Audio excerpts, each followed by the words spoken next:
दोस्तों, चीन ने पैसिफिक ओशन में एक साथ 110 वॉरशिप्स, कोस्ट गार्ड जहाज और सपोर्ट यूनिट्स उतार दिए हैं और ये सब बेड़ा जापान के दक्षिणी हिस्से से लेकर ताइवान होते हुए फिलीपींस तक फैली हुई उस लाइन पर तैरता है जिसे स्ट्रेटेजिस्ट फर्स्ट आइलैंड चेन कहते हैं।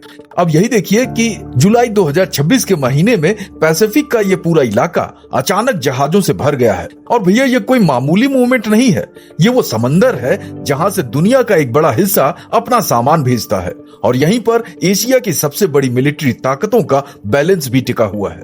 और इससे यही लगता है कि चीन की कोशिश साफ है कि वो समंदर को अपना घर समझना चाहता है जहां पर बाकी किसी की मर्जी न चले। और इस मकसद के लिए जो जहाज भेजे भी गए हैं वो कोई साधारण गश्ती नाव नहीं है, बल्कि टाइप 055 जैसे स्टेल्थ डिस्ट्रॉयर और टाइप 052D जैसे गाइडेड मिसाइल डिस्ट्रॉयर हैं जो एंटी शिप मिसाइलों से लैस है। और यही नहीं है, ये खुले समंदर में लंबी दूरी तक ऑपरेट भी कर सकते हैं। लेकिन भैया, इस पूरी प्लानिंग में एक बात है जिसे बीजिंग या तो नजरअंदाज कर रहा है या जानबूझकर छिपा रहा है, और वो ये है कि जिस इलाके में 110 जहाज ये भेजे गए हैं वहां अमेरिका, जापान और बाकी क्षेत्रीय ताकतों का पहले से बना बनाया और पूरी तरह से जुड़ा हुआ नौसैनिक नेटवर्क मौजूद है और भैया वो किसी भी वक्त एक्टिवेट होने के लिए तैयार बैठा है। लेकिन ऐसे में अब सवाल ये है कि आखिर चीन चाहता क्या है? तो यहाँ पर इसका सबसे पहला और सबसे बड़ा मकसद है ताइवान को चारों तरफ से घेरना और उसे एक तरह की मैरीटाइम नाकाबंदी में डाल देना ताकि जरूरत पड़ने पर बीजिंग किसी भी वक्त एक सडन मिलिट्री एक्शन ले सके। और वहीं पर दूसरा मकसद है जापान को इस पूरे मामले से दूर रखना, यानी जापान और ताइवान के बीच एक तरह की स्टील वॉल खड़ी कर देना ताकि इस क्राइसिस की सूरत में जापानी नेवी बीच में न आ सके।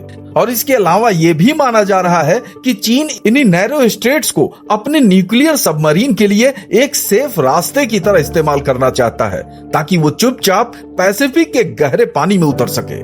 लेकिन भैया, ये सिर्फ एक मिलिट्री स्ट्रेटेजिक एक्टिविटी नहीं है, बल्कि चीन के कोस्ट गार्ड जहाज ताइवान के पूर्वी तट पर भी लगातार गश्त लगा रहे हैं, यानी वो हिस्सा जिसे अब तक ताइवान का सबसे सुरक्षित क्षेत्र माना जाता था, अब वहां पर भी चीनी मौजूदगी है। और इसके साथ ही चीन के इलेक्ट्रॉनिक इंटेलिजेंस जहाज साउथ चाइना सी के उत्तरी हिस्से और फिलीपींस सी के आसपास लगातार चक्कर लगा रहे हैं। और इसके साथ स्पेस में मौजूद चीनी जासूसी सैटेलाइट्स के साथ मिलकर वो अमेरिकी जहाजों के रडार सिग्नेचर और कमजोरियों को हर सेकंड स्कैन कर रहे हैं।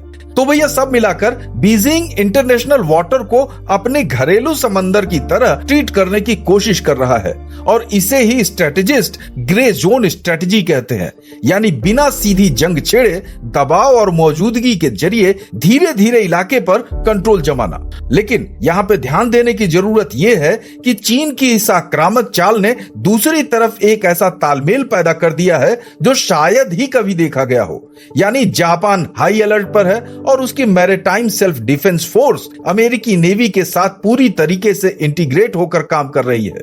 और ऐसे में अमेरिका की तरफ से 7th फ्लीट की कमान में जो नेटवर्क बुना गया है वो वाकई बहुत बड़ा है।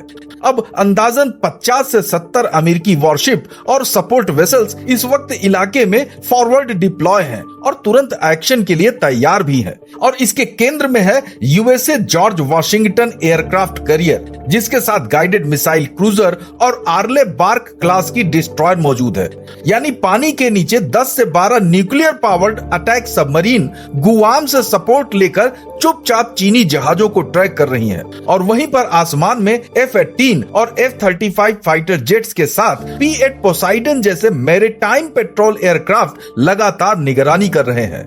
और इस तरह से पूरे सिस्टम को चलाने वाले अमेरिकी नेवी और मरीन कोर के जवानों की तादाद 27,000 से ज्यादा बताई गई है।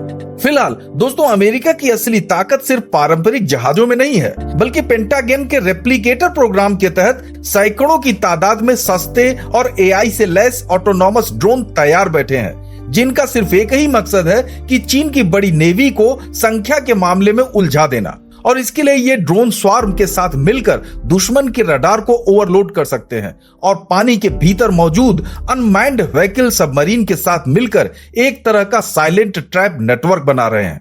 और अगर बात करें जापान की, तो इस पूरे तस्वीर में सबसे तेज ढाल कहा जा सकता है, क्योंकि टोक्यो ने अपना अलर्ट लेवल सबसे ऊंचे स्तर पर कर दिया है, क्योंकि चीन के जहाज अब जापान के दक्षिणी द्वीपों तक पहुंच चुके हैं, जहां पर जापान के पास करीब 160 जहाज हैं और इसके अलावा उसके दक्षिणी द्वीपों पर तैनात एंटीशिप मिसाइल बैटरियां भी किसी भी चीनी जहाज के लिए बड़ा खतरा बन सकती हैं, खास तौर पर योनागुनी द्वीप पर, जो ताइवान से महज 110 किलोमीटर दूर है। और वहीं पर जमीन के भीतर छिपाई गई मिसाइल यूनिट्स चीनी बेड़े के पैसिफिक की तरफ भागने के रास्ते को पूरी तरीके से बंद कर सकती हैं। इसके अलावा जापान की 20 से ज्यादा डीजल इलेक्ट्रिक अटैक सबमरीन, जो अपनी चुप्पी के लिए मशहूर है, फिलीपींस सी और मियाको स्ट्रेट जैसे अहम चोक पॉइंट्स पर घात लगा के बैठी है। खैर, यहाँ पर ताइवान इस पूरे तनाव के ठीक बीच में है और उसने एक अलग स्ट्रेटजी अपनाई है, जिसे असिमेट्रिक डिफेंस या आम भाषा में शाही की रणनीति कहते हैं। यानी बड़े जहाजों से सीधी टक्कर लेने के बजाय समुद्री तटों पर मोबाइल मिसाइल बैटरियां और तेज हमला करने वाले छोटी नावों के साथ अनमैन्ड बोट्स के जरिए दुश्मन को तंग खाड़ियों में उलझा देना चाहती हैं। और यहाँ पे आपको ध्यान देना चाहिए कि ताइवान की भूगोल भी उसके पक्ष में जाती है। अब यही देखिए कि ताइवान स्टेट करीब 100 से 180 किलोमीटर चौड़ा है और यहाँ पानी की धाराएं भी तेज हैं। और यही नहीं है, यहाँ पर मौसम भी बहुत तेजी से बदलता रहता है। जैसे गर्मियों और पतझड़ में आने वाले तूफान किसी भी लैंडिंग ऑपरेशन को बेहद जोखिम भरा बना सकते हैं। और यही वजह है कि जानकार मानते हैं कि 110 जहाज भले ही नाकाबंदी के लिए काफी हों, लेकिन पूरी तरीके से इन्वेजन के लिए जरूरी लैंडिंग कैपेसिटी के मामले में यह बेड़ा अभी भी कमजोर पड़ सकता है। लेकिन इस मामले में फिलीपींस भी इसी समीकरण से बाहर नहीं है। उसने अपने उत्तरी लुजोन इलाके में अमेरिकी सेना के बेस खोल दिए हैं और वहां पर तैनात Typhon missile system South China Sea में चीन की आजादी को सीमित कर सकता है। इसके अलावा भैया ऑस्ट्रेलिया भी इंटेलिजेंस और लॉजिस्टिक सपोर्ट के जरिए इस नेटवर्क को मजबूत कर रहा है। हालांकि सीधी लड़ाई से उसकी भूमिका बहुत ही लिमिटेड मानी जाती है। और अगर हम इस पूरी तस्वीर को भारत की नजर से देखें तो यह समझना जरूरी है कि वैसे तो ये टकराव भारत से बहुत दूर हजारों किलोमीटर पूरब में हो रहा है, लेकिन इसका असर सीधे भारत के दरवाजे तक पहुंच सकता है, क्योंकि दुनिया का एक बड़े हिस्से का व्यापार इसी साउथ चाइना सी और मलक्का स्ट्रेट के रास्ते होकर गुजरता है और भारत का भी एक अच्छा खासा हिस्सा इसी रूट पर निर्भर करता है। इसीलिए भारत लगातार फ्रीडम ऑफ नेविगेशन यानी समंदर में हर देश के जहाज के लिए बिना रोक टोक आने जाने की आजादी की बात करता रहा है। और ऐसे में भारत क्वाड जैसे मंच के जरिए अमेरिका, जापान और ऑस्ट्रेलिया के साथ जुड़ा भी हुआ है। लेकिन यहाँ भारत ने हमेशा ये कोशिश की है कि वो किसी एक पाले में पूरी तरह से खड़ा न दिखे, बल्कि अपने हितों के हिसाब से एक स्वतंत्र और संतुलित रुख बनाए। लेकिन भैया ऐसे में भारत की चिंता की एक और वजह चीन के साथ हिमालय की सीमा पर बना पुराना तनाव भी है। इसलिए पैसिफिक में जो कुछ भी होता है वो डायरेक्टली इनडायरेक्टली भारत की सुरक्षा सोच को भी प्रभावित करता है। हालांकि अभी भारत की रणनीति कूटनीतिक और आर्थिक साझेदारियों के जरिए अपने हितों को सुरक्षित बनाने की रही है, न कि किसी सीधे टकराव में शामिल होने की। और आखिर में सवाल यही बचता है कि क्या चीन इतने बड़े नौसैनिक जमावड़े के बावजूद असल में कोई बड़ा सैन्य कदम उठाने की हिम्मत करेगा, या पूरा मामला एक तरह का दबाने का और सीमाएं टेस्ट करने का खेल भर है। क्योंकि जिस तरह से अमेरिका, जापान, ताइवान, फिलीपींस और ऑस्ट्रेलिया एक साथ ऐसा डिफेंस लाइन बना चुके हैं जिसे तोड़ना बीजिंग के लिए इतना आसान नहीं दिखता। फिर भी दोस्तों, पैसिफिक का ये तनाव आने वाले महीनों में किस दिशा में जाएगा ये कहना तो अभी जल्दीबाजी होगी। लेकिन आपकी नजर में इस पूरे घटनाक्रम का अगला मोड़ क्या हो सकता है, आप हमें कमेंट बॉक्स में जरूर बताइए। और अगर ये इन्फॉर्मेशन अच्छी लगी हो तो लाइक, शेयर, सब्सक्राइब और हाइप करना बिल्कुल न भूले।